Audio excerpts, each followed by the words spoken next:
Bonjour à tous, je suis ravi de vous retrouver sur canalturf.com. Nous allons évoquer le programme de ce jeudi 1er décembre avec un quintet plus sur l'hippodrome d'Auteuil. Il s'agira du prix Mortemart.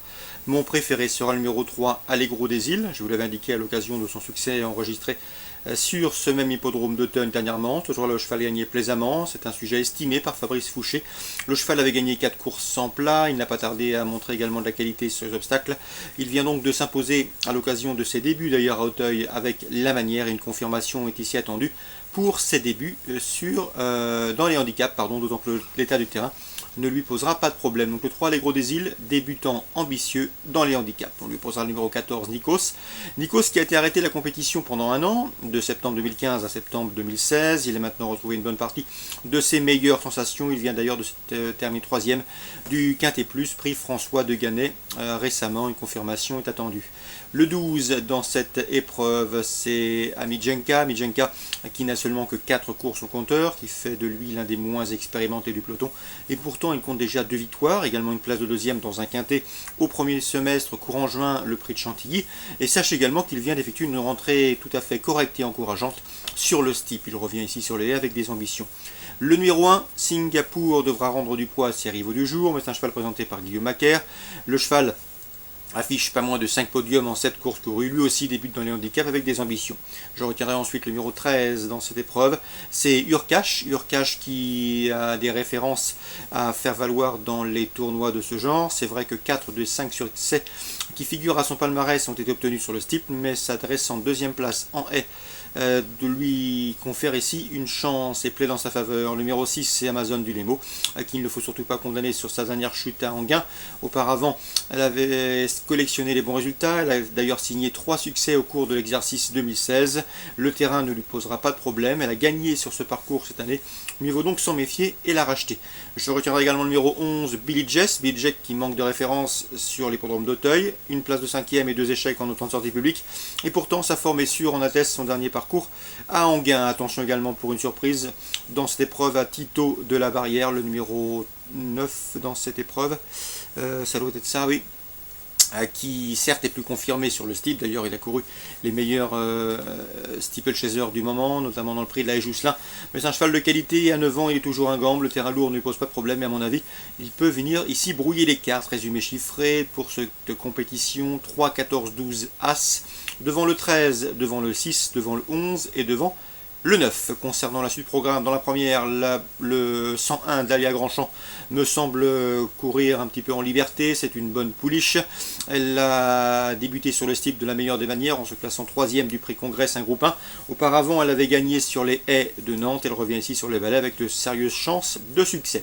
On lui associera pour le jumelé numéro 2, Olé Caballero, qui porte la même casaque mais qui ne dépend pas du même entraînement. C'est un cheval qui peut se targuer d'avoir déjà gagné sur le steep. Donc le 101 d'Alia Grandchamp, ma préférée, avec le 102 Olé Caballero. La troisième, on prend les mêmes, on recommence avec le 301 Burnout et le 302 Darling Desbordes. À mon avis ce sont 2-3 ans de qualité. Ils ont d'ailleurs formé dans cet ordre le jumelé gagnant du prix Robert de Lipovski, une épreuve de bonne facture en terrain lourd, donc pas de problème de surface pour eux. Donc 301 et 302 pour une confirmation. La quatrième, Confiance au 406 Hume, une course sur le steeplechase, une victoire sur le steeple de Fontainebleau, c'était au mois de septembre. Sachez également qu'ensuite le cheval a été jugé digne de courir le prix Renault du Vivier, une épreuve de groupe 1. À mon avis, dans ce lot, c'est une toute première chance et un bon point d'appui, le 406 Hume. On résume tout ça pour Auteuil. La première, le 101, éventuellement avec le 102. La troisième, le 1, le 2. La quatrième, le 6. Concernant Vincennes en Réunion 3, dans la première, je vous conseille le 101 Crack de Feu Lavoir, qui vient d'améliorer son chrono sur la petite piste, preuve de sa bonne forme. Le cheval a des références sous la selle. Il s'y est produit à diverses reprises et a déjà fait l'arrivée. C'est bien là, oui, il a couru 5 fois et déjà 2 succès, une place de deuxième pour lui. À mon avis, dans ce lot, c'est un choix prioritaire. Dans la troisième, 2 chevaux à suivre en priorité, des chevaux en forme, notamment le 306 d'Aïdad Vandel qui reste sur 4 victoires consécutives sous la selle, mais également dans cette épreuve le 302, c'est Daily Jet dont les 3 dernières sorties autres montées ont été couronnées de succès. Donc beau match en perspective entre ces deux 306 et 302. Concernant la quatrième, attention au 402 Dexter Château, je vous l'avais indiqué dernièrement, le cheval a répondu présent, il a gagné sur les pistes et ce avec de la marche, c'était le 11 novembre. La grande de piste ne devrait pas le déranger. Il est bien placé dans cette épreuve. Et à mon avis, c'est un choix prioritaire. Donc le 402 Dexter Château pour une confirmation. Concernant Lyon-la-Soie en Réunion 5, dans la 5e, on fera confiance au 502 Chris Maddy Montergue. De par ses origines, c'est un cheval qui est fait pour être performant sur les parcours de tenue. Le cheval est régulier, d'ailleurs lors de ses 5 derniers parcours, il n'a jamais terminé plus loin que 4e, ça doit être ça. Il débute sur le sable avec une belle chance de succès dans cette épreuve à mon avis. C'est un choix prioritaire. Dans la 7e, attention 703 Wesi qui vise une première victoire, elle en est parfaitement capable, elle qui n'a jamais terminé plus loin que 4e en 7 courses courues. À mon avis, son principal opposant sera le 701 Master Plan qui affiche 2 places de 2e en temps de sortie publique. Donc dans la 5e, le protégé d'Alain Coetil, c'est le 502 Chris Maddy Montergue qui trouve l'occasion ici de s'imposer. Et dans la 7e, match à 2 a priori entre le 703 et le 705. Le 703 et le 701. Ça c'est pour la Réunion 5.